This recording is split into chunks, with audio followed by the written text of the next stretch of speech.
नमस्कार, माझा महाराष्ट्र लाईव्हच्या विशेष बातमीपत्रामध्ये आपले स्वागत आहे। आज आपण सय्यद मोईन यांची विशेष मुलाखत घेणार आहे। ते इमाम पक्षाचे महासचिव आहेत व उस्मानाबाद औरंगाबाद यांच्या नामांतरांच्या विरोधात त्यांनी उद्या शुक्रवारी सर्व नांदेडच्या शहरात व मराठवाड्यामध्ये ऑब्जेक्शन फॉर्मसाठी मोहीम सुरू केलेली आहे।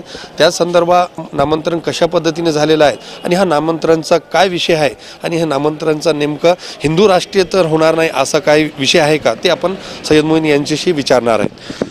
क्या लगता है जिस तरीके से कांग्रेस एक प्रोग्राम भी लेती है और आप बताते हैं कि कांग्रेस, राष्ट्रवादी और शिवसेना एक माले की मनी है और ये हिंदुत्व के तरफ जाते हैं, तो ये लोग मुसलमानों को क्यों गुमराह कर रहे हैं और कुछ लोग भी उनके साथ रहते जो कि उनका नाम भी नहीं जाता। यही तो हम पिछले कई सालों से अवाम को समझाना चाह रहे कि कांग्रेस, एनसीपी, शिवसेना, ये जो इनका गठजोड़ हुआ है 2019 के अंदर आघाड़ी का, यही लोग नामों की तब्दीली के जिम्मेदार हैं। इनके जहनों में फ़िरका परस्ती है, इनके दिलो दिमाग में फ़िरका परस्ती है। अल्लाह करे कि नांदेड़ के शहरियान और महाराष्ट्र के मुसलमानों के समझ में आए, क्योंकि यही लोग हैं जो जाते जाते इस बिल को, इन्होंने इस नाम की तब्दीली को, प्रस्ताव को पास किया। और जब शिवसेना हुकूमत में थी तो इनका साथ देने वाले एनसीपी और कांग्रेस थे। आज ये लोग सभा ले रहे हैं, तमाम धर्मों के, तमाम मज़ाहिब के लोगों को जमा कर कर ये लोग सभा ले रहे हैं और एक प्रोग्राम अरेंज कर रहे हैं। लेकिन आप बताइए कोई ऐसा मजहबी रहनुमा जो नांदेड़ से जिसका ताल्लुक़ है या जिनको लोग जिनकी बात को सुनते हैं, ऐसे कोई नज़र नहीं आ रहे हैं वहाँ पे। ना ही वहाँ पर आप देखेंगे कि उन्होंने जो दावतनामा उन्होंने निकाला है उस पर एक भी मुस्लिम चेहरा या मुकामी मुस्लिम लीडर का कोई नाम या चेहरा नज़र नहीं आ रहा है। तो तमाम धर्मों की दावत की अपील की उन्होंने, और आज 18 तारीख को या 20 तारीख को उनकी कोई सभा है, उस सभा के अंदर तमाम धर्मों को जोड़ने की बात कर रहे हैं। तो मुसलमान तो उसके अंदर गायब है, ना मुसलमानों का नाम है, ना मुस्लिम लीडर का कोई चेहरा है। तो आप बताइए कैसा होगा। तो कांग्रेस, राष्ट्रवादी, शिवसेना, बीजेपी में, इनमें कोई किसी किस्म का फ़र्क नहीं है। ये एक ही सिक्के के दो रुख हैं, एक ही के सिक्के के दो पहलू है। ये लोग कभी भी मुसलमानों के ताल्लुक़ से कोई आवाज़ उठाने को तैयार नहीं है। आप देख रहे हैं कि उस्मानाबाद का और औरंगाबाद का नाम तब्दील किया गया, उसमें ये लोग साथ में थे ही नहीं थे।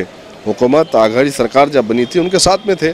और आज भी जो एहतजाजात चल रहे हैं पूरे महाराष्ट्र के अंदर, वहाँ पर राष्ट्रवादी और कांग्रेस के लोगों का कोई लेना देना नहीं है।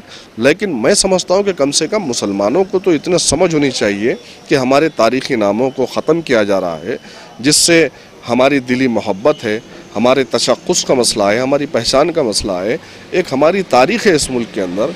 जब उस मुल्क की हमारी तारीख़ को जब मिटाया जाता है तो चाहे वो किसी पार्टी से बिलोंग करते हों, लेकिन उनकी ज़िम्मेदारी है कि वो आए और अपने भी लीडरों से वो सवाल करें कि हमारे तारीख़ी नामों का आप क्यों मिटा रहे हो, क्यों उनको ख़त्म कर रहे हो। ये हुकूमत की पॉलिसी बहुत ख़तरनाक है। ये अगर अवाम के समझ में आए तो बहुत अच्छी बात है। में जिस तरीके से कुछ मुस्लिम लीडरान हैं जो दीगर पार्टियों में हैं, तो उनका ऐसा कहना है कि नाम बदलने से क्या होता, काम बदलना, शहर के नामों से कोई उनसे फ़र्क नहीं पड़ता नाम बदलने से, तो उनका ऐसा बोलना है। तो उस पर क्या कहेंगे? उस पर मैं यही कहूँगा कि देखिए जनाब, आपकी एक तारीख़ होती है और तारीख़ को जब मिटाया जाता है, वो तारीख़ को ख़त्म किया जाता है और आप धयूस बनकर आप सिर्फ तमाशाई बनते हैं, खामोश बैठ जाते हैं, तो आज सिर्फ आपके नामों की तब्दीली हो रही है। न जाने हुकूमत का कल का क्या उनकी सोच है, हुकूमत कल की उनकी प्लानिंग क्या है। ये तमाम चीज़ों को मद्देनज़र रखते हुए सोचना चाहिए, हालात पर गहरी नज़र रखनी चाहिए, क्योंकि तारीख़ से सब चीज़ें वाबस्ता होती हैं। तारीख़ अच्छी भी होती है, तारीख़ बुरी भी होती है। आज औरंगज़ेब रहमतुल्लाह अलैह की तारीख़ की या फिर उनके नामों से उनको जो नफ़रत है, वो काहे के लिए नफ़रत है? वो काहे के लिए नफ़रत है? इसलिए कि वो मुसलमान थे इसीलिए नफ़रत है ना। तो जो लोग जो मुसलमान बोलने वाले हैं उनको भी समझना चाहिए कि आज हमारे बुज़ुर्गों के नामों की तारीख़ को, उनके नामों की तब्दीली के लिए हुकूमत पेश है। तो कल इस मुल्क के अंदर अगर हम अपने तशक्कुस को, अपने बुज़ुर्गों के तारीख़ी नामों को अगर नहीं बचाएंगे तो न जाने कल और क्या हालात आएंगे।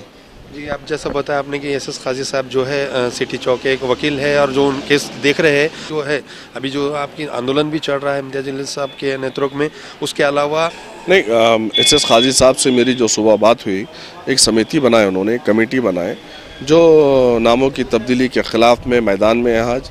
और आप देख रहे हैं कि मजलिस इत्तेहादुल मुस्लिमीन के रियासती सदर और ख़ासदार इम्तियाज जलील साहब औरंगाबाद में बनफ्स नफीस ख़ुद एहतजाज में हिस्सा लिए हुए हैं, शामिल है, बल्कि उन्होंने ही एहतजाज को शुरू किया है और महाराष्ट्र की अवाम तक ये पैगाम पहुँचाया है कि हम तारीख़ी नामों की तब्दीली को होने नहीं देंगे। एसएस काजी साहब जो है, दोनों लड़ाई, एसएस काजी साहब ने एक प्रोफार्मा हमको भेजा है जिसको हमको ऑब्जेक्शन लेना है और रीजनल कमिश्नर तक उसको पहुंचाना है। वो फार्म इंशाअल्लाह ताला तमाम तकरीबन 28 से 30 मसाजिद है, उसके बाहर कल हमारे मजलिस कारकुनान ज़िम्मेदारान बैठे हुए होंगे।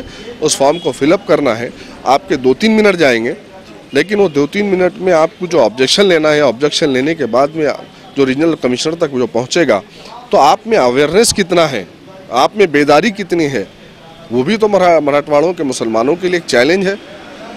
उस चैलेंज को मुसलमानों ने कबूल करना चाहिए और अपनी बेदारी का सबूत देते हुए कल की इस मुहिम में हिस्सा लेते हुए डिविजनल कमिश्नर तक अपना पैगाम पहुंचाना मुसलमानों ने कि हमारी तारीखी नामों को अगर मिटाया जाएगा तो हम इसको बर्दाश्त नहीं करेंगे। हिंदू भाई भी है जो उनको भी नाम औरंगाबादी चाहिए, वो भी उतर के रोज सामने आ रहे हैं, तो उनके लिए भी आप क्या कहेंगे? हम उनका शुक्रिया अदा करते हैं और बहुत सही उनका फैसला है। औरंगज़ेब रहमतुल्लाह अलैह की एक तारीख़ है, एक है, वो तारीख़ी नामों को अगर मिटाया जाता है तो सभी सेकुलर ध्यान रखने वाले लोग रोड पर आना चाहिए। उनके लिए भी ये फॉर्म हम उनको मुबारकबाद देते हैं, उनको लिए भी हम फॉर्म रखे हैं। फॉर्म चूँकि इंग्लिश में ही है, उर्दू में नहीं है, भर कर दे सकते।